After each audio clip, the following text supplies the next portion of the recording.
Hello, everyone. Thank you so much for joining us today for Mystical Hebrew Letters with Dr. David Sanders. And thank you very much to our co-host for today's program, Congregation Or Zion in Phoenix.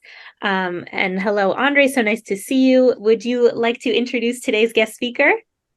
Absolutely, Alex. It's a pleasure for Congregation Or Zion to co-sponsor today's program. My pleasure to introduce to you Dr. David Sanders, founder and spiritual director of Kabbalah Experience. Finds over 30 years of experience as both a psychologist and Kabbalist, helping guide people to deeper awareness and fulfillment in their lives. His transformation from religious studies to mysticism intrigued him to broaden the study of Kabbalah to practical spiritual growth. Transformative Kabbalah combines traditional mysticism, contemporary psychology, and quantum physics. It is David's joy to help others challenge their views of themselves and the world. Through study and practice, students regularly change their perceptions and choose to alter or modify their behavior, which in turn brings positive change to their relationships, community, and finding greater and more fulfilling expression in their life purpose. He is the author of 2 books on mysticism and language and is currently writing a book on masks, the subject of one of KE's most popular courses. David maintains an active therapy practice specializing in working with couples and families. He sees psychological and spiritual growth as a continuum of learning and becoming more aware of the self and others. His creation of Kabbalah Experience is a way to enter into people's lives from a different premise, spiritual learning and guidance that does not have a starting point of my problem. Basing the methodology of study at Kabbalah Experience on adult-centered learning, everyone is linked in the awareness work together. The teacher becomes the student, and the student becomes the teacher. David considers it his fortune to live with and learn from his wife Rita every day. With 2 sets of twins and an eldest son, life is rich for the whole family.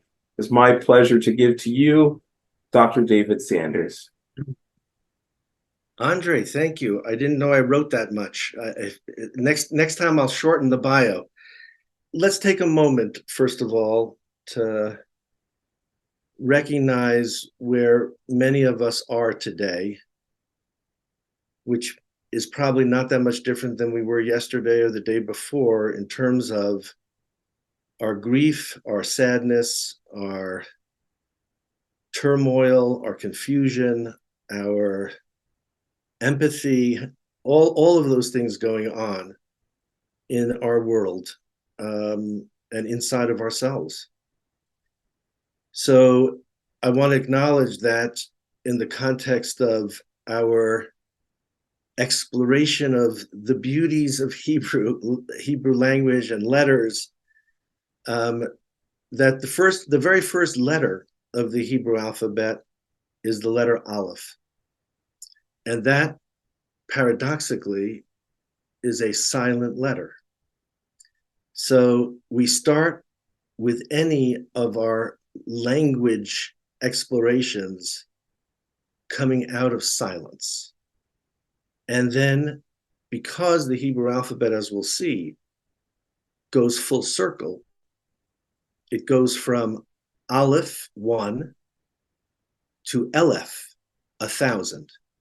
From 1 to 1,000. It begins with Aleph and ends with Aleph. Therefore, we start in silence and we end in silence. So let's just take a moment to be in the world of the Aleph and in silence. And Aleph, if we get to it today, we got a lot of things to potentially learn. Aleph is also the first letter for air, avir, for or, light. And I was in a meditation this morning where we were visualizing protective light, almost putting a or an aura around ourselves, whether you call this meditation or prayer, but sending out love, which also starts with an aleph, ahava, that light to encompass all those who need to be seen in a different light and also to be protected by that light. So welcome to all of you. Mystical Hebrew letters. This is what we call an aleph bet key. These are 27 letters that comprise the entire alphabet. Typically, we just talk about the first 22 letters. So people will say that the Hebrew alphabet consists of 22 letters. Therefore, you have all of the letters on the first 4 rows. Okay, those are the basic letters. There are 5 letters that change their shape, not their sound, but their shape, if they wind up being at the end of a word. So those are what we call the final letters. And although there's not really a Jewish tradition about these letters in terms of numerology, and we're hopefully going to get to that topic briefly today, in Kabbalah, they continue the number system. And again, it's a deca system, so it's 1 through 10, and then each letter goes up by 10 until 100, and then by hundreds. So as you can see, even in this diagram, we're moving from Aleph 1 all the way down to Aleph at 1,000. We're forging forward. These are the letters in the way that a scribe would write these letters to be in a Torah scroll. Okay? These are very exacting letters. They're following actually the tradition of Isaac Luria, who was a Kabbalist in Tzfat in 1570. I like people participating. So Julia, and I'm going to call only on people that I know, but at least for the beginning. So Julia, could you read this quote from Akiva Tatz? Yeah, I'm happy to read it. There is a deep and wonderful idea that language was clear originally. With unclouded perception, all objects in the world are seen to speak their message clearly. An object in Hebrew is a davar, is that right? And Yes. so is a word, a davar, from Akiva Tatz. So, yeah, so notice already where we're starting, which is that word davar, right, or daber, which means to speak, is also the word for things. So this connects to the idea that the Kabbalists picked up on the first verses in the Torah, which was, and God said, right? God spoke creation into existence. Vayomer Elohim Yehi Or, there should be light. And that goes out through the entire story of creation. So all the things that are created, therefore, are what? Divarim. They are davars. And the same exact word means to speak. I thought I saw Michael Kasoy there. Michael, hi. Hi. You want me to read, right? Yeah, I would love you to if you can see it. Thank you. Yes, I can see. Yes, a language that we will at least say what we have to say.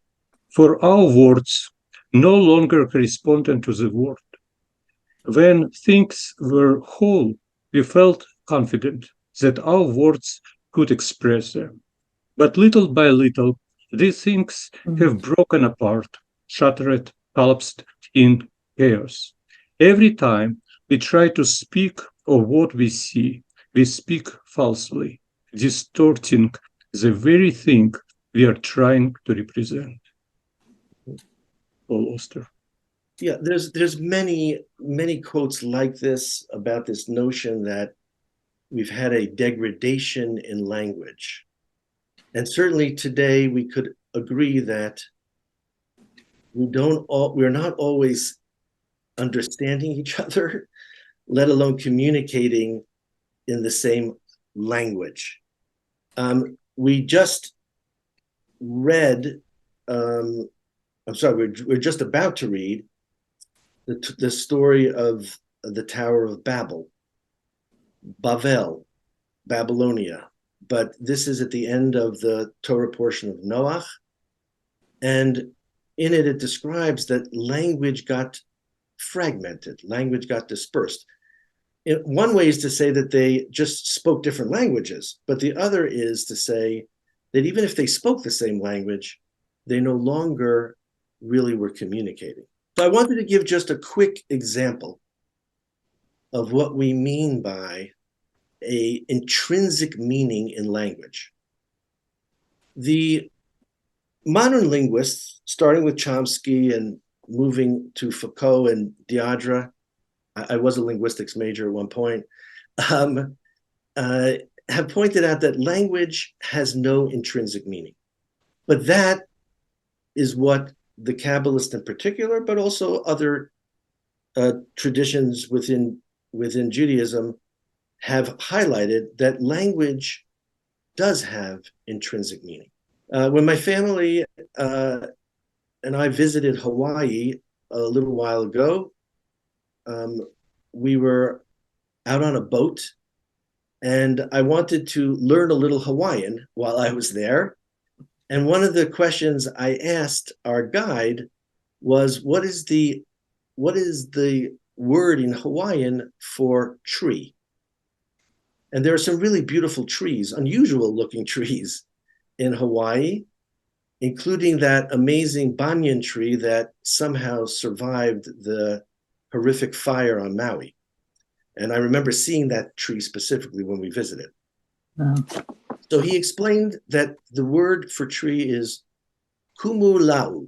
Lau means plant and growth, but the kumu that's connected to it means teacher. That means that tree in its root meaning, its intrinsic meaning, is teacher. That's Hawaiian. I don't think that there were too many Jewish or Hebrew speakers that wound up on the island of Hawaii. So this is one of those Joseph Campbell moments where we see a beautiful confluence between two languages that I would suggest never met. What is the Hebrew word for tree? The Hebrew word is eitz, ayin tzadi, eitz. Many of you may not have made this connection, but here's a beautiful connection, which is that the word eitz, which is masculine, is connected to the feminine eitzah, which means advice. So here we have a beautiful juxtaposition of a root understanding of the word tree in these two languages, one meaning teacher and one meaning advice. If you were in class with me more time, we'd have a whole discussion about what is the advice that the tree gives us. And it's replete in Talmud and Midrash and in Kabbalah about how is the tree our teacher? How is the tree giving us advice? Now, it's not just the meaning of a word. Some of the beautiful teachings come from the shape of the letters that form the word. So here we have the letter Pei. Okay, so just to remind you, it's right over here in the center, in the middle of the alphabet key. It's equal to 80 in numerical value. As I said, hopefully we'll have some time to touch on that. But for the moment, we're just looking at this letter Pei. What do you notice about it? Can anybody just offer a little something that they notice about this letter Pei? It could look like a mouth. Who said that? Me, Christopher Benton. Christopher, wonderful. Yeah. Now, did you already know that the letter Pei means mouth? Yeah, but I hadn't thought that much about the shape of it looking sort of like a head with a mouth, an Beautiful. opening of a mouth. Beautiful. So here is when we study Kabbalah, we're really looking at, among other things, we're looking at what is not necessarily seen. So we're trying to connect ourselves with aspects of unseen reality. Someone could just look at any alphabet and say, yeah, it's a convention. It's a way for us to string together some letters to make words so that we can speak and signify things. But here we're going to go a little deeper into this, and thank you so much for volunteering that. Does anybody see anything in the white space? Yes, Rosalind. I see a bit inside the pay.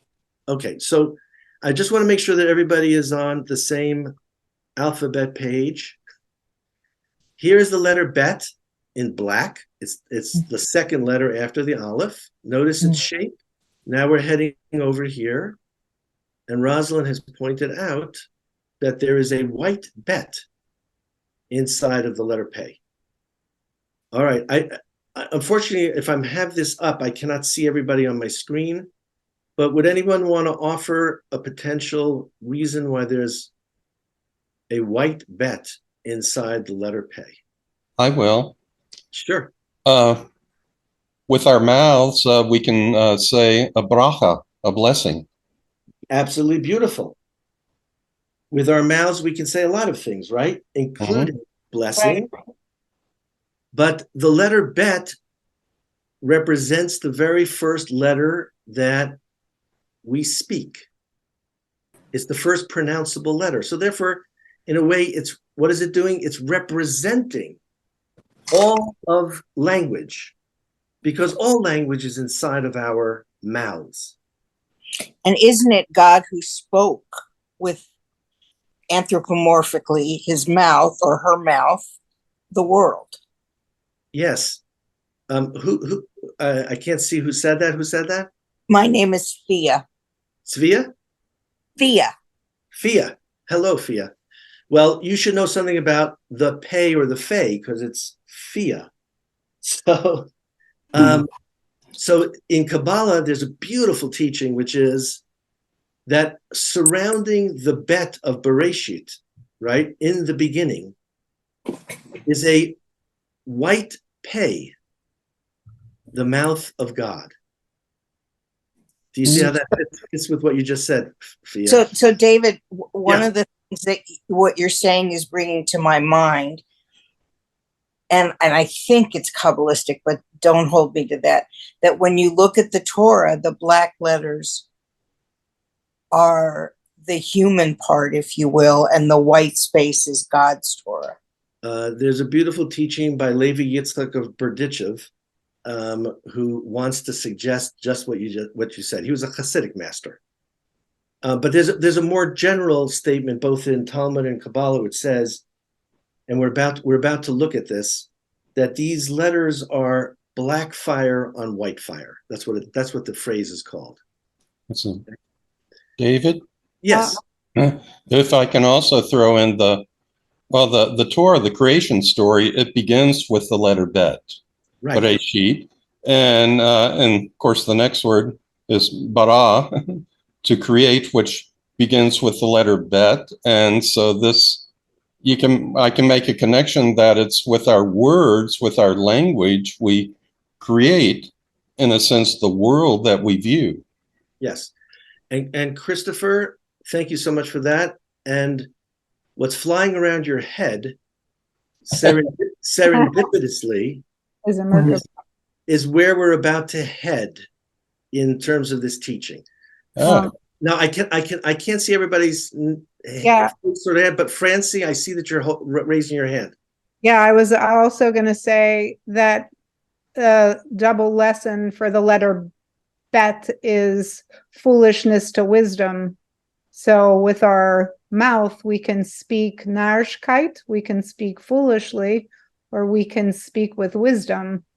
So being the mouth of God, having that polarity is also interesting. Yeah, to highlight, absolutely beautiful, and to connect with what you just said. There's a teaching which says one should not be duplicitous in their speech. Don't speak with two mouths, right? So we have to be careful. I love the comment, which is, it represents blessing, bracha. It is the beginning of Bereshit bara, and now this other interpretation. I want you to notice that this is not accidental, right? In other words, we're creating a pictogram, a picture, not drawing a face with a mouth on it, like a hieroglyphic. We're creating an abstraction, almost an artistic abstraction, that holds within it so many different layers of understanding. Keep your eye on Christopher Benton's background as we move to the next piece. But first, we're going to take a little, actually, you know something? Christopher, you're there, so I'm just going to go for this right now. So one day, I decided to go into a class of children. This was one of their, like a Sunday learning class, and I brought with me all these cutouts of the Hebrew letters. And I wanted them to do a little art project to put letters together. And I had prepared this one particular project, which was to take the letter Pei, and as you see, I've mirror imaged it, and from it to create butterflies. Ah, Now, Christopher, be so kind as to read this piece from a 9-year-old boy. okay. The Hebrew letters, I guess they are alive. Once people speak them, they flutter out of their mouths, alive like butterflies. That's how they are. They don't see walls very well. Yeah. So you can imagine that stopped me in my tracks. I could have said, all right, the class is over. But instead I pulled out the letter P's and we made butterflies. And here are the butterflies. This is just a beautiful demonstration of how the butterfly comes out of the letter P. Do we have any Hebrew speakers here? What's the Hebrew word for butterfly? Par. Okay. Here is the butterfly wings. And by the way, this word comes from the meaning to flutter. Par flutters. Okay. I hope that was one example or another example of what we're trying to examine and look at and observe the fascination with these letters and the language. Someone mentioned that pe means mouth. It shouldn't be a big surprise then that the word for language itself is what? A shin or a sin and a pe. A pe. So it's safa. Safa is the Hebrew word, both in Torah text and also in modern Hebrew. Safa, language. But the word safa means three things. Lip, your lip. It also means language, as we just said. And it also means the shoreline. I'm going to stop the share for a sec so I can see more of you. And those who aren't on, please do join so I can see you actually. And I know there are plenty of reasons not to be on your video, but what do you think when you hear those three words together? Shoreline, language, and lip. Where does your mind go to try to connect them? Because they're all the same word. The shoreline is a liminal space that divides the earth and the water, and your mouth and the lips can issue forth good or bad words. It's another type of a liminal space, or a potential liminal space. I really like what you're suggesting, Martin, with just one caveat, which is that I don't know if we have to go to the idea of the good and the bad, but it's certainly a liminal space between what is unspoken and what is spoken, whether that be good or bad. So I like the idea of the liminal means an in-between space, right? So when Martin started speaking, I had no idea what he was going to say. But then he started speaking, and now I know what he's going to say. So the peh, therefore, the language, crosses the shoreline. And Aglaya, I'll be with you in 1 second. But there's a midrash that says that the saliva in your mouth is like the waves, the foam of the waves crashing on the shore line. What a beautiful description, right? Yes, Aglaya, if that's how you pronounce your name, and if I'm not, please correct me. That's right. Okay, actually, no, that's exactly what I was about to say. The shoreline, the flowing, and the waves, and everything like that. That's kind of what it looked like to me. So beautiful. Let's also keep in mind another difference here, and that is between something that is, the depth, the ocean, the water, and something that manifests and it's on land, right? Just like we were talking about language. But also the shoreline represents a boundary. And is language not a boundary? I need to learn how to speak your language, right? If you are, at least in the United States, and you're traveling to Montreal, all of a sudden you realize I'm in a different place with a different language. So just like there's a boundary at the shoreline, there's also a boundary that's created by our language. Push the pull of the tides. Thank you. All right. And again, I see that there are a lot of things in the chat, but I'm not looking at them yet. So please bear with me. Presentation here. So we went through and saw the butterfly. I want to introduce you to a book that is actually not in its origin. It's not a book from Kabbalah. Kabbalah actually did not start as a formal school of thought till the 12th century. There was Jewish mysticism and meditative techniques and interesting ideas of cosmology well before the start of Kabbalah. But it was a different, it went by different names, and it was also a different focus of Jewish mysticism. This book, which was likely written in the 1st century, comes from that tradition. And it's called Sefer Yetzirah. This is the edition that I would certainly recommend, although there are many other editions that you can purchase.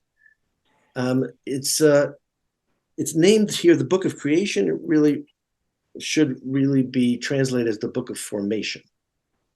But Sefer Yetzirah focuses on 2 things. And again, this is coming from the 1st century. It focuses on something that will later be developed into something called the Tree of Life. And yet again, Christopher Benton, it draws our attention. Next to the butterflies, there's a beautiful kind of 3D-ish, which I like, picture of the Tree of Life. This is not our topic today. We have an entire year that we spend on studying this, but also a first introductory course in our first year of study. But I just wanted you to be aware, because the next piece is going to be interesting about how the letters got connected to this tree. So you notice in this diagram, there's a flow. This is what we call the flow of energy from the infinite down to the finite. Here's where we see things manifest in this world, in this lowest sephira. But here, and this is coming from Sefer Yetzirah, the 10 sephirot and the 22 channels. Now, in Sefer Yetzirah, it doesn't mention where they are. This is a later development, as I said, in Kabbalah, already beyond the 12th into the 13th century. But you notice here are the sephirot, and there are pathways that are connecting them. And the ones that are connecting them are the 22 Hebrew letters. This makes for the total of the opening statement in Sefer Yetzirah, which is, with 32 pathways did God create the world. So there's the energies, and then there is the code, the letters. These are short ones, so I'll read them myself. All of reality is formed through the engraving, carving, weighing, combining, and switching of the 22 letters. This is from Sefer Yetzirah. And in chapter 2, 22 letters of foundation. There are 3 mother letters, 7 pairs, and 12 simple letters. And again, we're moving quickly through this. So I apologize if this is a lot of information, but I did want to give you just a little sense of the breadth and the depth of anyone who is interested in studying the Hebrew letters and language. This was a little project that I did with kids too. You'll see why, because actually, let me just go ahead for a sec. So let me just go back here for a second. I'm sorry. Here we go. So you notice the horizontal channels here, which are really what holds the structure together, right? Those horizontal are the mother letters, the Aleph, the Mem, and the Shin. Those are the 3 mother letters. Actually, all the letters started in the letter Aleph. We go back to where we started this talking, which is all letters emanate from not the mouth, although that's the bet, but all letters in a different way, they come from the silence. In fact, I realize now I have in my office a print by David Friedman from Tzfat, where he also, if you can see it, highlights the 3 mother letters, Aleph, Mem, and Shin, Avir, air, Mayim, water, Aish, fire. Just another couple of words on this piece. The letter Aleph is the code for breath. With them was formed air in space, temperate in time, and the chest in the human. Notice in that tree of life, the Aleph was in the center, right? It was the center horizontal line. The letter Mem, which is on the bottom, towards the bottom, is the code for water. With them was formed earth in space, summer in time, and the belly in humans. And finally, the Shin, which is on top, is the code for fire. With them was formed heaven in space, winter in time, and head in the humans. And finally, well, I guess I should ask you, do you want to stop there? We can have plenty of questions, I'm sure. Or would you like to hear a little about the gematria, which is the numerology aspect of the Hebrew letters? Who would like to get a very quick introduction to the numerologies? Okay, all right. We're heading there then, in that case. Gematria, please. All right, here we go. So if you remember, way back when, on the very first slide, I'm going to quickly go back there, you noticed that each of the letters has a corresponding numerical value. Let's just take the word beged, bet, gimel, dalet. What is the numerical value of that word? So how you calculate it is, the bet is 2, the gimel is 3, the dalet is 4. 4 plus 3 plus 2 is 9. So the numerical value of that word that means clothing is the number 9. So every Hebrew word has a numerical value. Arabic, by the way, follows a similar system. I don't think any other language has a numerical system connected to it. And I know that some people will say, well, what about Latin? Well, yes, there are letters that are associated with numbers, but it's not a numerology system, and it's not a gematria.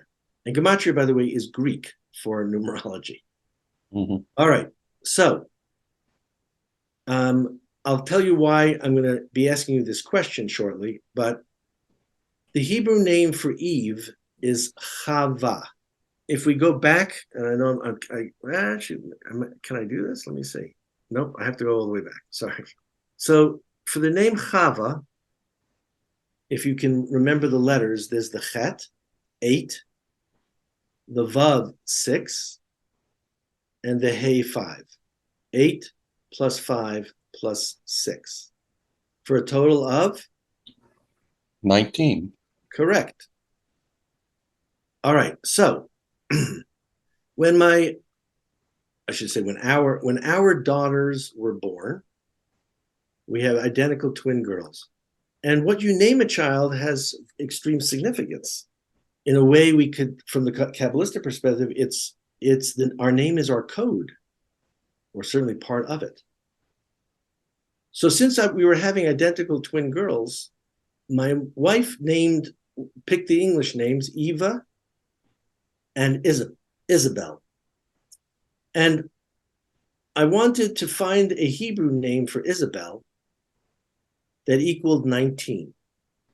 And fortunately, this is what popped up for me, which is the name Zahava, which means gold.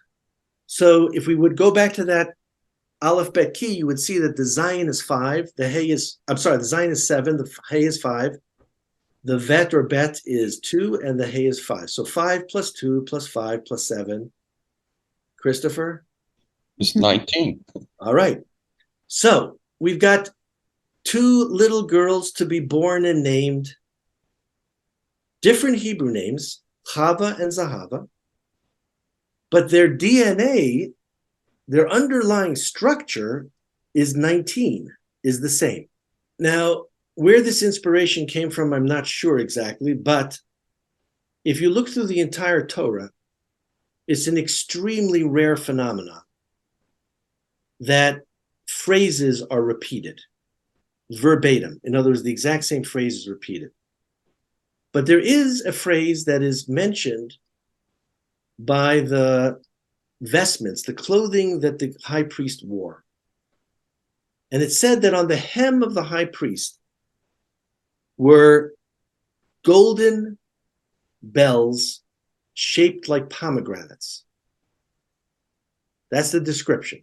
Golden bells shaped like pomegranates.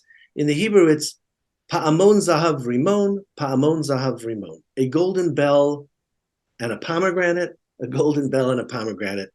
There was a whole debate whether there were pomegranates in gold and bells, or it was a bell that was shaped in the style of a pomegranate. Their middle names are Chava Rimon, Eva Pomegranate, and Isabel is Zahava Pa'amon, golden bell. That's a very quick introduction to how gematria works. It works for lots of other things, not just names, of course. And it happened to be that this is why we call our organization here Kabbalah Experience, because one time someone came in and said, I think I've had one of those. I've had a Kabbalah experience. So here was my Kabbalah experience regarding my daughter's names. So they were born on June 17th, which was a Friday. It is customary to go into synagogue and name your children in public so that everybody should know what are your children's names? What are we going to call them? Now, I have siblings who live in New York and Israel, and they all wanted to know what was the Hebrew name that we gave our daughters.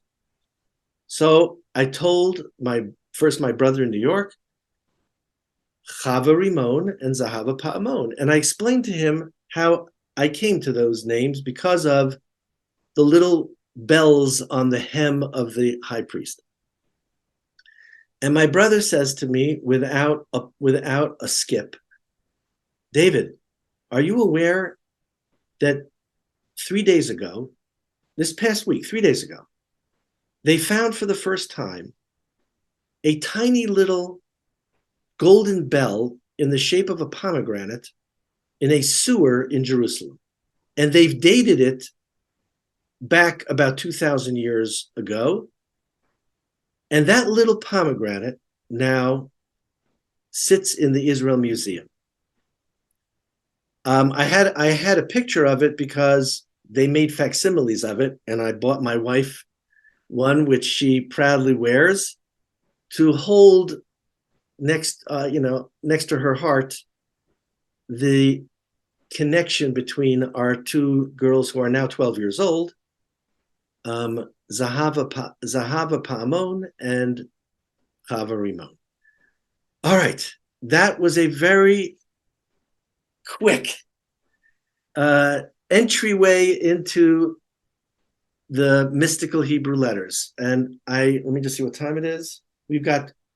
I wish we had 22 minutes, but we only have 12. So we have 12 minutes. Are there any questions or just comments that you would like to share that have been stimulated by this discussion? And again, I can only see, if you're on screen, I can see you raise your hand. If you're not, there's multiple screens here, so I may not be able to see you. But Francie, I see your hand up. Martin and Mallory. Let's start with those three first. So Francie, go ahead. What other letters? I know that you mentioned there was black on white and white on black. How many of the Hebrew letters have letters within letters? Most of them, just some of them? Not most of them, but I work with a graphic artist, and we have created some rather interesting white-spaced images. Mm-hmm. I'm gonna hold on. I'm gonna grab something real quick. It's on our wall here, and I'll show you this one. This is one of my favorites. Okay, here it is. Whoa. So these are 10 yuds. Yud equals 10. Right. And I was just playing with them, and out popped this person. As a whole diagram, it's interesting itself. But I don't know if you can see this, but on the inside, there are some really interesting shapes. Do you see the candle on top? I can't really see. All right, well, I don't know how this translates, but there's a candle in the negative space. Okay. So anyway, the short of the answer is there are a few letters that have in their white space actual, maybe not other letters, but definitely shapes. Right. That are interesting, and in the same way that the bet is inside the pay, it tells something about that. Yeah. I just wondered if there was any other one that came to mind that was that. Yeah, the letter tet, for instance, has a little baby inside of it. Okay. Which represents the tet 9 are the 9 months of pregnancy. Oh, okay. All right, we got a lot of questions here. Who did I say was next? Was it Mallory? Mallory, I think, then Martin, then Suzanne. Okay, Mallory, you have to unmute. So when you say that Aleph is code for breath, what does that mean? Is it like pay means mouth, or is it different? What is the code aspect of it? So in Sefer Yetzirah, there's a huge discussion about how God took each of these letters and with it created the elements, created things through the code. We'd have to have a little more time to explain what we mean by code, but that's really what that's about. So when I say the pay letter represents, because all the letters are based on pictograms. They're coming from something, right? But when we say that it's the code, it means that letter is an energy that finds its way into many different things, including, and maybe I'd say even foremost, into light and breath. In the physical body, it's breath. So our breath work connects to love, to light. That's really what energetically we're talking about. Okay, Martin. It seems that one of the problems with gematria is that it is thought to be predictive or prophetic. That is, if you had the certain sum of letters, that you could find an equivalent phrase or series of words that would have the same numerical value, and therefore they were joined together. But you can find many, many, many different combinations of letters that would have the same numerical. So its prophetic or predictive value seems to be a bit tarnished, can I say. The other question I have for you, I'm not sure if it's a Kabbalistic or a Hasidic midrash, that the power of the Hebrew letters themselves are so profound that if you unscroll a Torah and simply run your finger across the letters, that you get the same spiritual nourishment as if you were reading and understanding the words. I do not know that. I don't know about that one. I also know that typically we don't put our hands on the scroll, but so therefore I haven't had that experience. I will say though that do you remember the young man who said that the Hebrew letters are like butterflies? Yeah. His cousin, when he came up to read the Torah, said, "Oh my gosh, these letters are on fire." Yes. So, you know, so let's leave that open as a question, Martin. Maybe so. Who knows? All right, Suzanne. Yes, so when we were talking about bet and pay, so to bring us back to that conversation, Yes. What struck me was that they're made in the same way, with the two lips coming together. The bet with the vocal sound, with the voice that comes through, and the pay without the vocal sound coming through. So I think that it's interesting that the letter pay encompasses the bet, but what's missing is actually the sound of the voice, where we only get the sound of the breath. Yeah, nice. They're both labials, right? They're lip letters, right? Mm-hmm. Thank you. Is it Tia or Thea? Thea. Okay, Thea, hi. Hi, I'm a teacher, and a Hebrew school teacher, and I had my 7th graders, and we were working on we're studying Talmud, the Talmudic midrash about Moses in Akiva's classroom with why are there crowns on the letters? Mm-hmm. Yes. And so with Rabbi Akiva. Mm-hmm. Right. So I printed off the first couple of lines of Breshit, where the letters were just outlines, and I asked them, based on the definition of the words, to create that definition with the letters. Nice. So they took, for a quick instance, they took or and drew lights coming out of the crowns of the letters. Beautiful. So I think that when you were talking about what you had the kids do, I was like, oh my gosh, I had no idea that I was going to meet a master of teacher of letters. And that's what I had the kids do yesterday. Thank you for sharing that. Absolutely beautiful. And keep going with it. The kids will produce things or say things that we might not really ever get to. All right, Christopher. Yeah, this is in response to, I think, the comment I think Martin was saying. When I use gematria, I don't use it in any sort of fatalistic, deterministic, fortune-telling sort of way. I don't, for instance, conclude that God is a dog, since they're spelled with the same letters.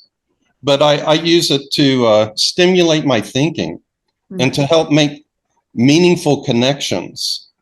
that I might not make otherwise. And the central thing to me is that it should be meaningful, at least to me. And a good example of that is years ago, I was looking at the word shalom in Hebrew. And I noticed that the middle two letters are lamed vav, which add up to 36 and make me think of the lamed vav tzaddikim, the 36 righteous ones, for whose sake the world continues to exist. But that led me to a meaningful epiphany that you can't have peace unless it has righteousness at its core. Beautiful. There has to be a certain amount of righteousness on both sides, as in conflicts we have now. Beautiful. But when you do have that righteousness, what surrounds it? Shin, Mem, Shem, the name. When you have righteousness at the core, then the name of God surrounds you and you have peace and wholeness. So that was just a meaningful thought that came to me, but it's only because of Gematria that I was able to make that connection. Beautiful. And what a beautiful place to end. Mm-hmm. On peace. By the way, we light 36 candles on Hanukkah. So that's also in the center, creating that light in the darkness. What we need to illuminate, right? That's what the 36 tzaddikim, these saints who hold together the whole world, that's what they do. They illuminate the name, and they illuminate, because it's not just shame, it's also sham. There. Right? Yeah. And so it's both of those beautiful idea. If you don't mind, Christopher, I'll quote you on that one. All right. Feel free. Very, very a pleasure to be with you today. Again, just a moment of reflection and silence for how challenging our time is. And through our breath, as Mallory said, Aleph breath, we can also send out some light. So on the in-breath, we take in the light, and on the out-breath, we spread it out. Thank you. Thank you so much, David. That was a wonderful presentation, and thank you all for joining and engaging with us. Before we leave, I just want to let you know about two great programs we have coming up next week. On Tuesday, the 24th, we will be joined by Rabbi Mary Zamor for highlights of 50 plus years of women in the rabbinate. And that'll be in person if you're in the Phoenix area, or on Zoom if you're not, at 7 p.m. Pacific time. And then on Thursday, we have Meko Mashmelon, a survey of Yiddish art song with Anthony Russell at 1 p.m. Pacific on Zoom. So hope you can all tune into those as well. Thanks again, and have a great rest of your day.